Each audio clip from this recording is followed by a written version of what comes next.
Bom, mudando de assunto agora, a gente fala sobre o ex-presidente Jair Bolsonaro. Ele voltou a indicar que vai retomar a vida pública em evento religioso nos Estados Unidos no fim de semana. Ele disse que pretende voltar ao Brasil em breve. Bolsonaro declarou que a missão não chegou ao fim e que a direita nacional se fortalecerá. Na ocasião, o ex-presidente criticou a movimentação do atual governo em relação à crise Yanomami, dizendo que o impulso é financeiro e sem intenção real de ajudar. Volto com você, Zé. O que achou dessas falas do ex-presidente nos Estados Unidos? Pois é, o presidente, no encontro aí lá nos Estados Unidos, né, com a comunidade brasileira lá, foi muito bem homenageado, mas está na hora de voltar mesmo, ele tem razão, né? O PL já demonstrou que vai deixar à disposição do presidente aqui uma estrutura partidária, inclusive a nomeação dele como presidente de honra do PL, né, para fazer política.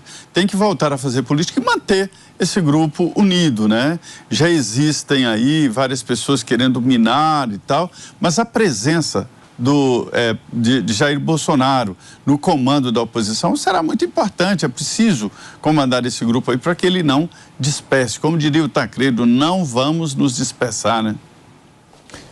Dantas. Ô Zé Maria, Bolsonaro vai voltar para comandar a oposição. Ele tá mais para comediante de stand-up. Ele lá nesse evento nos Estados Unidos aí, ele foi falar de moeda, né? As moedas lá jogada no lago lá do Alvorada. Foi falar das emas, teve ema que morreu, né? Foi falar da Dilma e até arrancou risos da plateia. Então eu acho que de repente ele está aí, perdeu 34 anos, tirando ali os 30 de deputado, mais 4 de presidente, perdeu o tempo da vida dele. Eu acho que ele tem de seguir nessa carreira de comediante stand-up. Ele ajuda muito mais a direita se ele permanecer nos Estados Unidos contando piada. Diga, Mota.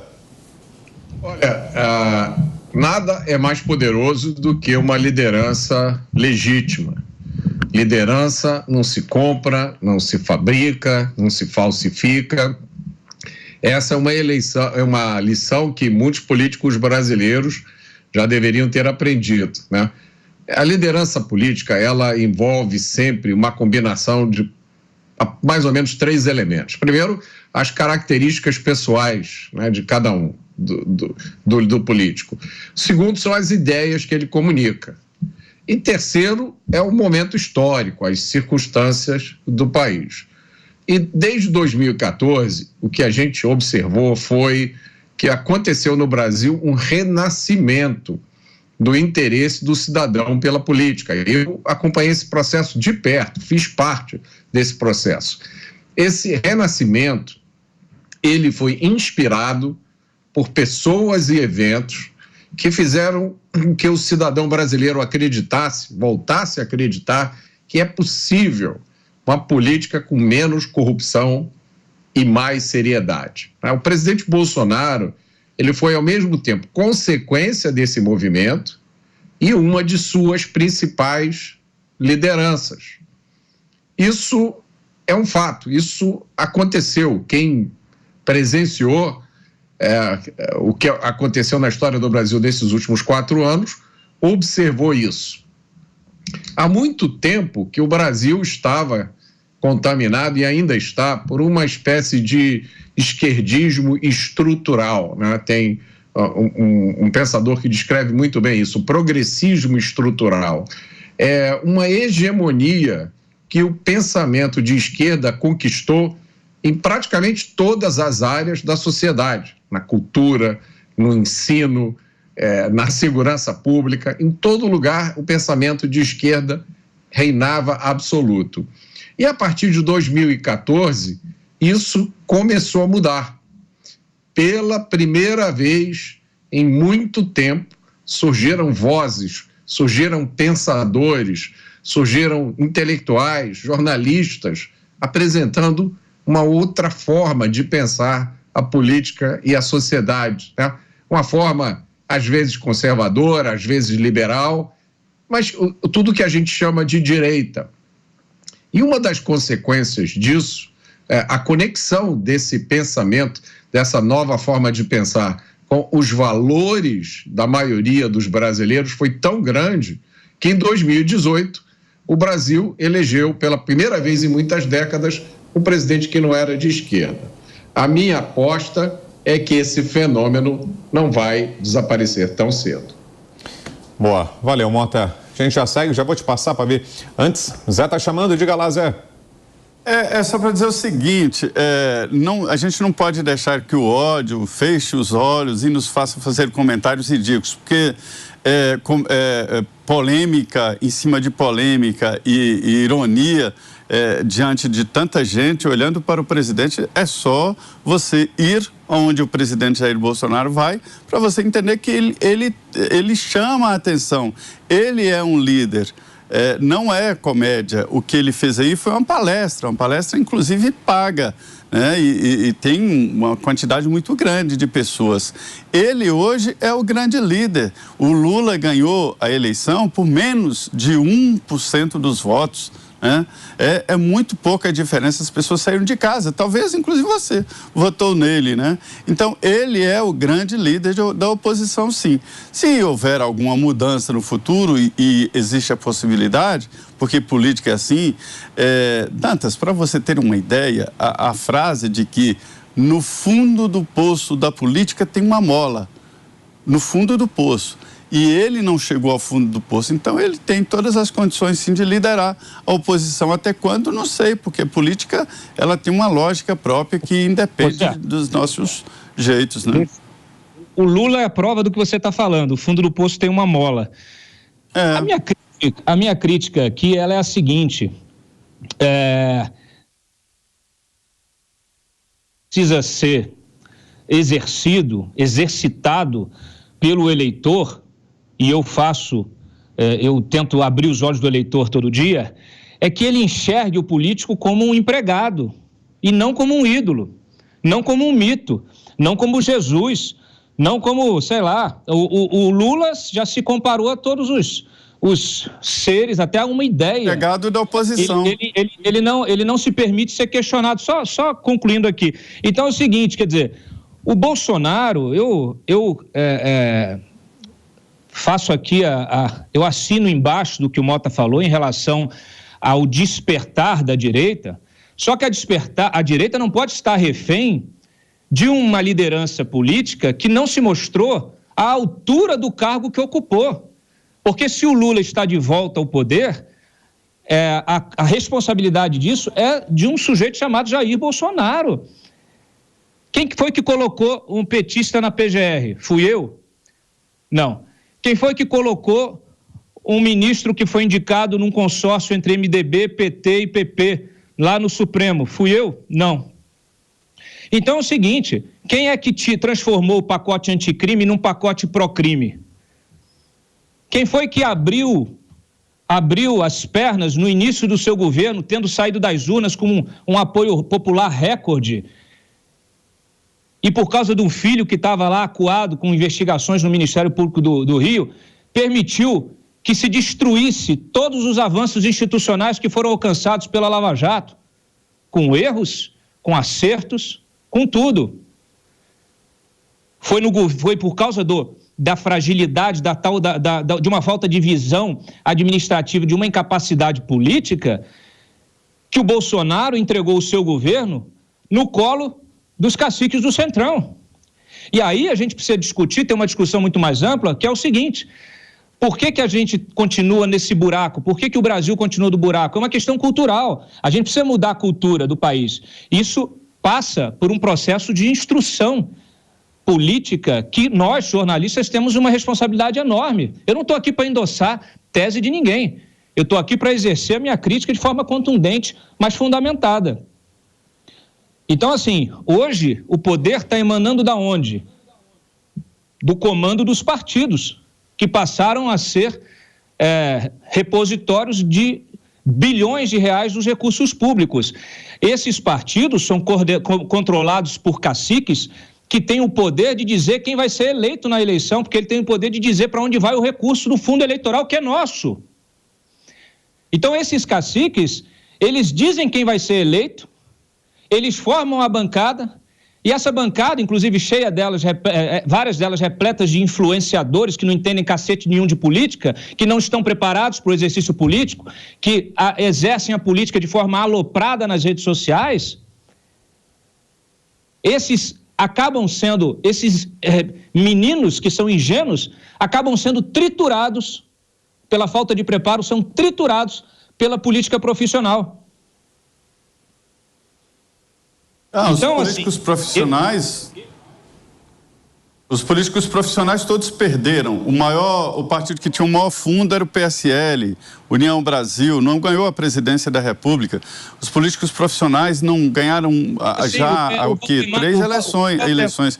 Esse é um conceito muito antigo e realmente era assim. Há décadas atrás, eles se uniam e decidiam quem seria o candidato para ganhar e quem seria o candidato para perder. Mas isso já se foi. Nós estamos agora no novo momento. E o momento aqui não é porque eu gosto, nem porque você não gosta, mas é que o presidente da República eleito é Lula, isso é uma realidade. E o líder da oposição é o Bolsonaro. Quer você goste, Bolsonaro bateu palma de um e de outro. Ele saiu da cadeia porque ele achou que fosse ser um oponente fácil de ser triturado nas urnas. Você acha, então, que o Bolsonaro tirou o Lula da cadeia? O Bolsonaro ajudou a tirar o Lula da cadeia, porque o Bolsonaro, em vez de ele ser inteligente o suficiente para poder avançar no território inimigo de uma maneira, e eu estou te falando que ele nos colocava como um candidato antissistema, e aí a primeira coisa que ele faz, ele começa a atacar ministros do Supremo. Quem foi que enterrou a Lava Toga? Quem foi que ligou para cada senador, mandou tirar a assinatura da Lava Toga? Se não foi o Flávio Bolsonaro. Quem foi que foi abraçar o Dias Toffoli quando ele abriu o inquérito das fake news, registrado para a imprensa inteira, lá na porta, abraçado com o Dias Toffoli, que foi quem abriu o inquérito e passou a relatoria para o Alexandre de Moraes, que passou a usar esse inquérito contra os próprios... Quem é o líder da oposição, na sua opinião, então? Eu acho que a oposição está à procura de um líder. E eu já falei aqui num programa da semana passada, que o Bolsonaro, ele tem essa capacidade, ele tem essa liderança, né, popular, ele tem realmente uma capacidade de... Como Lula. De levantar, como Lula, mas são dois perfis populistas, porque se ele usasse isso de uma forma responsável, ele tinha sido reeleito facilmente. O Lula e a Dilma conseguiram colocar 9 ministros no Supremo, já que o pessoal gosta tanto de atacar o Supremo, mas o fizeram dentro dos seus mandatos. Então, assim, é preciso respeitar o jogo político, é preciso ser inteligente para jogar o jogo político, mas na direção correta. E não me pareceu até agora que o Bolsonaro saiba fazer isso, saiba conduzir, saiba usar. Potência não é nada sem controle. O Bolsonaro tem um talento de conseguir chamar as massas em torno dele, mas ele não consegue exercer essa liderança de uma forma efetiva. Essa é a minha opinião. Então, a gente estava falando... Valeu, Zé. A gente estava falando aqui sobre... Ficou um pouquinho distante a pauta, mas recapitulando o evento do qual participou no final de semana nos Estados Unidos o ex-presidente Jair Bolsonaro. Ele disse que volta em breve ao Brasil e que a missão dele ainda não terminou. Tiago Pavinato, que achou das falas, Pavi? Olha, quanto a essas falas, eu costumo dizer o seguinte: eu creio em Deus Pai Todo-Poderoso, Criador do céu e da terra. Eu tenho fé nesse Deus que é transcendental. Quanto aos outros homens, para mim vale o princípio de São Tomé. Eu só acredito vendo. Eu não costumo ter fé em seres humanos, porque todos nós somos falíveis.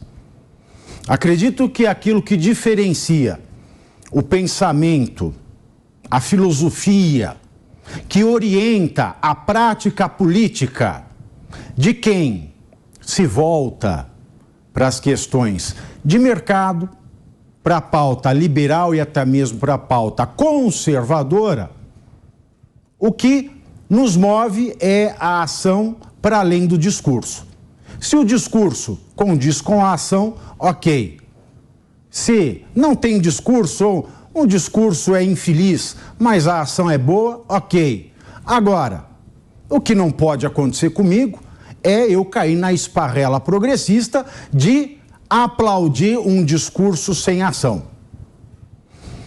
De fato, Dantas levantou alguns problemas sérios com o presidente Bolsonaro que eu gostaria de elucidar alguns fundamentais, que é, ele colocou no Código Penal os 3 crimes pelos quais as pessoas que foram a Brasília e estiveram na frente dos quartéis, por esses crimes, sancionados por ele, é que essas pessoas foram ou presas em flagrante, depois dessa prisão convertida em prisão preventiva ou medida cautelatória, foram por esses 3 crimes que não estavam antes no Código Penal que essas pessoas foram enquadradas, que é o golpe ao Estado Democrático de Direito, o golpe ao governo constituído e também a incitação das Forças Armadas para animosidade com os outros poderes ou instituições do Estado Democrático de Direito. Isso não existia no Código Penal.